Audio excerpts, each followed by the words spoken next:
আমি 4 কাটা জমি কিনছি 2,35,000 টাকা হারা 95,000 টাকা তার কাউলা আমি টাকা চুরি করবাম আর কি জমি না বালাম দা কেন অবস্থা সরকারের জব্দ। আজকে আমরা মূলত আসছি বিগত আওয়ামী সরকারের মতো সিন্ডিকেটের মাধ্যমে আমাদের এই হালুয়াঘাটের একমাত্র যে ভূমি অফিস আছে, রেজিস্ট্রি অফিস আছে, গরিব দুঃখীদের যে মেহনতি কষ্টের টাকা দিয়ে তারা জমি ক্রয় বিক্রয় করে এবং বিভিন্ন ধরনের এখানে সুবিধা নিতে আসে। সুবিধা নিতে আইসে না একটা মহল আছে যারা দীর্ঘদিন যাবৎ কমিটি বাণিজ্যের মাধ্যমে তারা এখানে সিন্ডিকেট চালাচ্ছে, নিজেরা টাকা আত্মসাৎ করছে।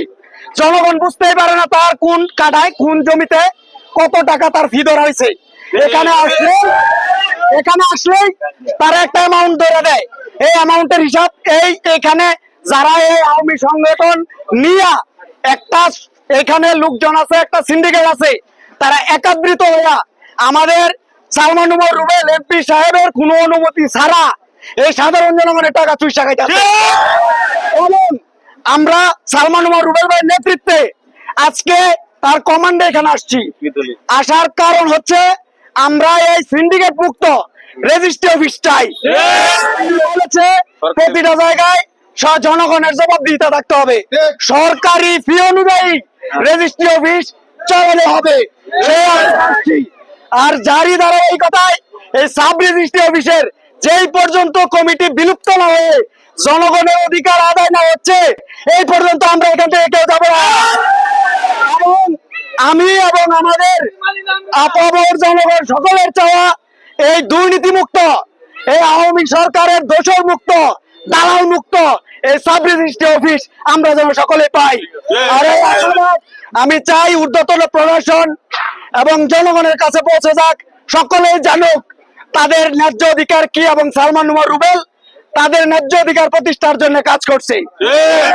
এই কথায় সকল লোকজনের পক্ষ থেকে, সালমান উমর রুবেল ভাইয়ের পক্ষ থেকে আমি সকলের কাছে এই উদারত আহ্বান জানাই, আপনারা সকলেই এখন থেকে ইনশাল্লাহ এই সাব রেজিস্ট্রি অফিসে আপনারা দালাল মুক্ত, আওয়ামী স্বৈরাচার মুক্ত, সিন্ডিকেট মুক্ত পাবেন ইনশাল্লাহ।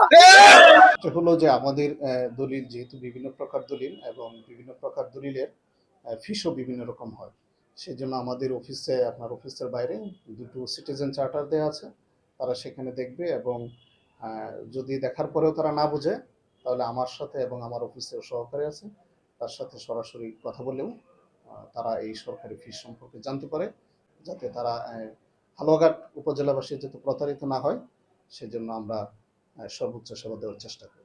আমি চাই তারা জেনে বুঝে, কারো কথাই নয়, জেনে বুঝে তারা দলিল করবে, প্রয়োজনে আমাদের সহযোগিতা।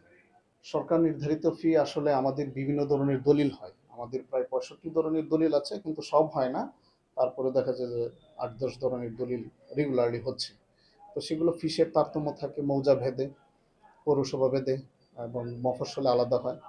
তো সেটা আমাদের সিটিজেন চার্টার দেয়া আছে, সব কিছু দেয়া আছে, পরিষ্কারভাবে দেয়া আছে। এরপরেও যদি কেউ না বোঝে তাহলে আমাদের সহযোগিতা